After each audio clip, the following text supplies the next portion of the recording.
discours de Volodymyr Zelensky devant le Sénat américain. Bonjour Nicolas Tenzer, merci de répondre à France 24. Vous êtes politologue, enseignant à Sciences Po et spécialiste des questions stratégiques et internationales. Vous êtes également directeur de publication de Desk Russie. La Maison-Blanche, on l'a bien compris, pousse à un accord au Congrès avec à la clé 60 milliards de dollars d'aide à l'Ukraine. Vous direz que c'est l'avenir de la guerre qui est en jeu là ? Oui, absolument, parce qu'il est clair que Kiev a absolument besoin d'armes massives. Elle a besoin de plus de missiles à longue portée, notamment. Elle a besoin de tanks, elle a besoin de munitions. Elle aurait aussi besoin, évidemment, d'avions de chasse que les États-Unis ne donneront pas directement, même s'ils ont accepté de fournir des pièces de rechange pour les F-16 qui seront fournies par d'autres pays qui en sont les possesseurs. Mais c'est vraiment quelque chose d'immédiat, c'est-à-dire que ce n'est pas une question de quelques mois. C'est aujourd'hui, évidemment, que Kiev a besoin de ces armes.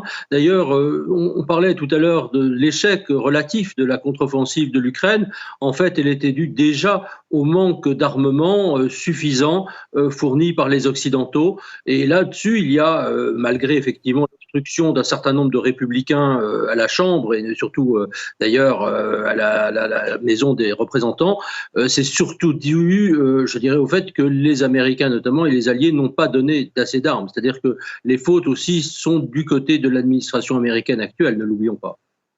L'aide allemande aussi est capitale. Elle est pour l'instant suspendue puisque l'Allemagne a un trou dans son budget, 60 milliards d'euros après la décision de la Cour constitutionnelle. C'est une inquiétude de plus, ça, pour les Ukrainiens ? Oui, parce que l'Allemagne, même s'il ne donne pas des missiles à longue portée Taurus que l'Ukraine réclame, parce que là-dessus Scholz bloque complètement, est quand même l'un des principaux pourvoyeurs européens d'aide militaire à l'Ukraine. Et ça, c'est également totalement décisif, parce qu'il y a aussi des batteries de missiles anti-aériens, et donc ça, c'est très important pour contrer les attaques russes, mais également des chars. On sait que les chars Léopard, notamment, n'ont pas été fournis en nombre suffisant, en tout cas le nombre escompté qui avait été prévu, et tout ceci est totalement déterminant aujourd'hui. Les Américains, rappelons-le, Nicolas Tenzer, ont alloué 111 milliards de dollars à l'Ukraine depuis le début de la guerre. Et ce qui bloque, en fait, c'est la droite et l'extrême droite américaine. Ils surfent sur une certaine lassitude qui est en train de gagner les opinions publiques aux États-Unis, mais aussi en Europe. Alors, je pense qu'il y a deux choses. Il y a une première chose, la lassitude des opinions publiques. En fait, quand on regarde les différents sondages, c'est vrai aux États-Unis, mais c'est vrai également en France ou dans d'autres pays, on s'aperçoit que le soutien à l'Ukraine et la perception du danger russe reste très majoritaire, indépendamment des catégories, des affiliations politiques. Ça, c'est très important. En revanche, il y a un jeu d'un certain nombre de républicains à la Chambre des représentants, c'est vrai des Trumpistes en particulier, parce que tous les républicains ne sont pas sur cette ligne, qui essayent de bloquer.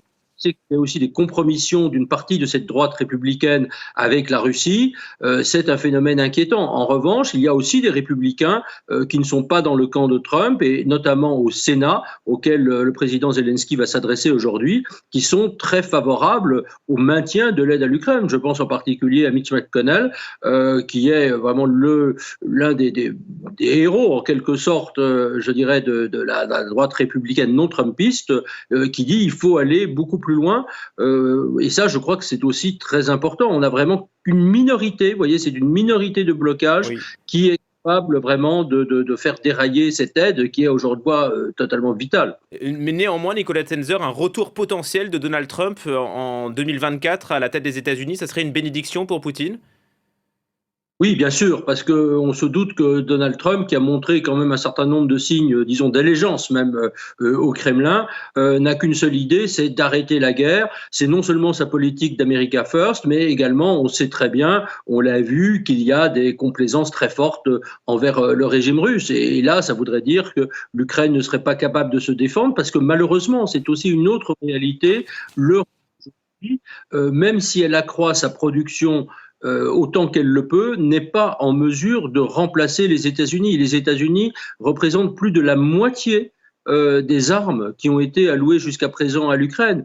Donc l'Europe fait de son mieux, mais n'est pas aujourd'hui capable, encore une fois, de remplacer les États-Unis si ceux-ci venaient à être défaillants. Et on a bien compris que l'argent était le nerf de la guerre. Les Ukrainiens sont totalement dépendants des aides américaines et européennes. La Russie est entrée en économie de guerre dès le début du conflit. Pas l'Europe, pas les Américains. On n'a pas pris la mesure de la situation ?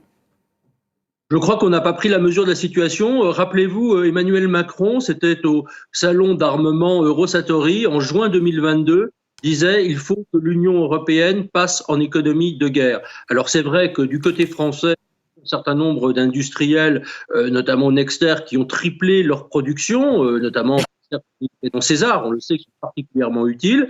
D'autres industriels également l'ont fait, mais il faudrait aller beaucoup plus loin. C'est-à-dire que l'économie de guerre, ça veut dire aussi être capable de réquisitionner un certain nombre d'industries qui travaillent pour le secteur civil et de les transformer en usines fabriquant de l'armement. Ça suppose la réquisition et la formation, bien sûr, d'un certain nombre de personnes.